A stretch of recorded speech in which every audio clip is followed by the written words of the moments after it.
ইয়া হাবিবাল্লাহ, দিনের নবী গো, ওয়া রাহমাতাল লিল আলামিন, আমি জানতে চাই আল্লাহ তাআলা যখন জমিন সৃষ্টি করেন নাই, যখন আসমান সৃষ্টি করেন নাই, লৌহে কলম সৃষ্টি করেন নাই, আর সৃষ্টি করেন নাই, কুরসি সৃষ্টি করেন নাই, কোনো কিছু সৃষ্টি করেন নাই, তখন থেকে আল্লাহ তাআলা আপনাকে সৃষ্টি করেছে। জিবরাইল জাবির ইবনে আব্দুল্লাহ রাদিয়াল্লাহু তাআলা তিনি বলেন, ইয়া রাসূলুল্লাহ, ইয়া হাবিবাল্লাহ, নবী গো, আল্লাহ তাআলা যখন মাখলুকাত সৃষ্টি করেছেন, অথবা মাখলুকাত সৃষ্টি করার যখন একটা উদ্দেশ্য করলেন, আল্লাহ যখন বললেন যে হাবিব, আমি আসমান সৃষ্টি করব, জমিন বানাবো, লৌহ বানাবো, কলম বানাবো, আরশ বানাবো, কুরসি বানাবো, সমস্ত কিছু আমি আল্লাহ বানাবো। আল্লাহ যখন সেটা উদ্যোগ নিয়েছিলেন, যে আল্লাহ তাআলা আমাকে সৃষ্টি করেছেন নূর থেকে, এবং ওই নূরকে আল্লাহ তাআলা চার ভাগ করেছেন। এক ভাগ আমাকে সৃষ্টি করেছেন, আর আল্লাহ তাআলা তিন ভাগ থেকে অন্যান্য জিনিস সৃষ্টি করেছেন। প্রথম ভাগ থেকে আল্লাহ তাআলা কলম সৃষ্টি করেছেন, দ্বিতীয় ভাগ থেকে আল্লাহ তাআলা লৌহ সৃষ্টি করেছেন, যেখানে পবিত্র কালামুল্লাহ শরীফ নাযিল হয়েছে। যে গুহার মধ্যে পবিত্র কালামুল্লাহ শরীফ একত্র রাখা হয়েছিল, সেই জায়গাটার নাম হলো মাহফুজ। আল্লাহ তাআলা যখন দ্বিতীয় ভাগ থেকে লৌহে মাহফুজ সৃষ্টি করেছেন, তৃতীয় ভাগ থেকে আল্লাহ তাআলা আরশ সৃষ্টি করেছেন, আকাশ সৃষ্টি করেছেন। তৃতীয় ভাগ যখন শেষ হয়ে গেল, চতুর্থ ভাগ থেকে আল্লাহ তাআলা ওই চতুর্থ ভাগকে আবার চার ভাগ করেছেন। প্রথম চার ভাগকে আল্লাহ তাআলা একবার নবীকে সৃষ্টি করেছেন। তিন নম্বর ভাগ থেকে একবার সৃষ্টি করেছেন কলম। দ্বিতীয় ভাগ লৌহে মাহফুজ। তৃতীয় ভাগ আল্লাহ তাআলা সৃষ্টি করেছেন আরশ। রয়েছে চার ভাগ। চতুর্থ ভাগকে আল্লাহ তাআলা আবার চারটি ভাগ করেছেন। কয়টা?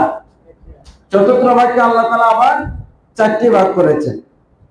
চতুর্থ ভাগকে যখন আল্লাহ তাআলা চারটি ভাগ করেছেন, প্রথম ভাগ থেকে আল্লাহ তাআলা যে আকাশের মধ্যে রহমতের ফেরেশতা ঘুরতে থাকে, ওই রহমতের ফেরেশতা আল্লাহ প্রথম ভাগ থেকে সৃষ্টি করেছেন। দ্বিতীয় ভাগ থেকে আল্লাহ তাআলা কুরসি সৃষ্টি করেছেন। তৃতীয় ভাগ থেকে আল্লাহ তাআলা আসমান, জমিন, জান্নাত, জাহান্নাম সমস্ত কিছু সৃষ্টি করেছেন। তাহলে কেমনে বলবেন আপনি আমার নবীর নূর না? প্রমাণ আপনি কিভাবে বলবেন যে আমার নবীর নূর না? আল্লাহ তাআলা নিজেই প্রমাণ করে দিয়েছেন যে আমার নবী আমার বন্ধু নূর। আমার বন্ধু নূর অস্বীকার করা যাবে না। যারা অস্বীকার করবেন, শুনে রেখেন, নবী যখন আমাকে যখন কবরের মধ্যে এভাবে রাখবে, তখন কি বলবে? মিল্লাতে রাসূলুল্লাহ, বিসমিল্লাহি মিল্লাতি রাসূলুল্লাহ, রাসূলের মিল্লাতের উপরে আপনাকে রাখবে। আর যদি জমিনে থেকে নবীর দুশমনি করে, তাহলে আপনি আমাকে নবী কি করে নিবে? তাহলে নবীর দুশমনি করা যাবে না। নবীকে বন্ধু বানিয়ে নেন। আল্লাহর হাবিব বলেছেন যে দুনিয়াতে যে আমাকে বন্ধু বানিয়ে নেবে, হাসরের ময়দানে বান্দা যদি জাহান্নামে চলে যায়, আমি জাহান্নামের গেটের মধ্যে দাঁড়িয়ে থাকবো, বলবো ইয়া উম্মতি, আমি নবী ওই জায়গার মধ্যে দাঁড়িয়ে রয়েছি, আমি নবী তোমাকে জাহান্নামে যেতে দিব। তাহলে কিভাবে নবীর দুশমনি করেন? যারা আজকে নবীর মিলাদ মানে না, নবীর মিলাদ নবী মানে না, নবীর খুশিতে নবীর মিলাদ মানেন না, শুনে রেখেন, নবীর শাফায়াত আপনার কোনদিন নসিব হবে। বেঈমান হয়ে দুনিয়া থেকে মারা যাবেন, বেঈমান হয়ে দুনিয়া থেকে মারা যাবেন। হযরত আবু হুরায়রা রাদিয়াল্লাহু তাআলা আনহু থেকে ফরমান, আবু হুরায়রা বলেন, আমি হযরত জিবরাইল আলাইহিস সালামকে জিজ্ঞেস করলাম, হে জিবরাইল, আবু হুরায়রা রাদিয়াল্লাহু তাআলা আনহু তিনি হযরত জিবরাইল আলাইহিস সালামকে জিজ্ঞেস করলেন, হে জিবরাইল ভাই, তোমার বয়স কত আমি জানতে চাই। জিবরাইল আলাইহিস সালাম বললেন, হে নবী, আমার সঠিক বছর আমার জানা নাই, তবে আমি একটা জিনিস জানি, আমি যখন আকাশের দিকে মাঝে মাঝে তাকাতাম, আমি যখন আকাশের দিকে আমি চোখটা মেলে যদি তাকাতাম, তখন দেখা যায় যে আকাশের মধ্যে একটা তারকা উত্তীর্ণ হতো। ওই তারকাকে আমি মাঝে মাঝে দেখতে পাইতাম। আরো জোরে বলুন সুবহানাল্লাহ।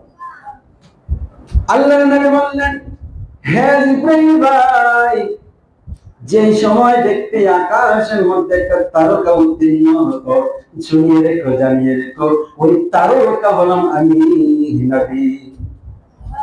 ওই তারকা হলাম আমি নবী। তাহলে নবীকে কিভাবে অস্বীকার করবেন? দলিল নেন, প্রমাণ নেন। আজকে নবীকে নবী মনে করেন না, নবীর শান ও মান নিয়ে কটাক্ষ করে কথা বলেন। আল্লাহর নবী সরকার দো আলম, নবী কুলের সম্রাট, নবীদের শিরোমণি, সাইয়্যিদুল মুরসালিন, খাতামুন নবিয়্যিন হযরত আবু হুরায়রা রাদিয়াল্লাহু তাআলা তিনি বলেন যে আমি সাহাবায়ে কিরামকে আরজ করলাম, ও সাহাবীরা, আল্লাহর রাসূলের নবুয়ত কত ছিল? এবং তিনি উত্তর বললেন, আদম আলাইহিস সালাম যখন তার রূহ দেহের মধ্যে ছিল না, তখন থেকে আল্লাহ তাআলা তার বন্ধুকে সৃষ্টি করেছেন। আল্লাহ তার নবীকে আগের থেকে সৃষ্টি করেছেন, কিন্তু প্রমাণ প্রকাশ করেন নাই, প্রকাশ করেছেন শ্রেষ্ঠ নবী হিসেবে। সুবহানাল্লাহ।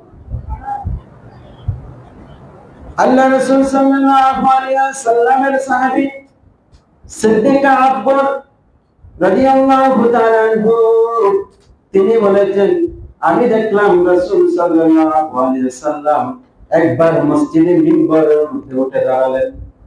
সিদ্দিক আকবর, সাইয়েদনা সিদ্দিক আকবর রাদিয়াল্লাহু তাআলা আনহু জলিল কদর সাহাবী। সিদ্দিক আকবর যিনি নবীর কাছের সাহাবী ছিলেন, সব সময় নবীর সাথে রাখতেন।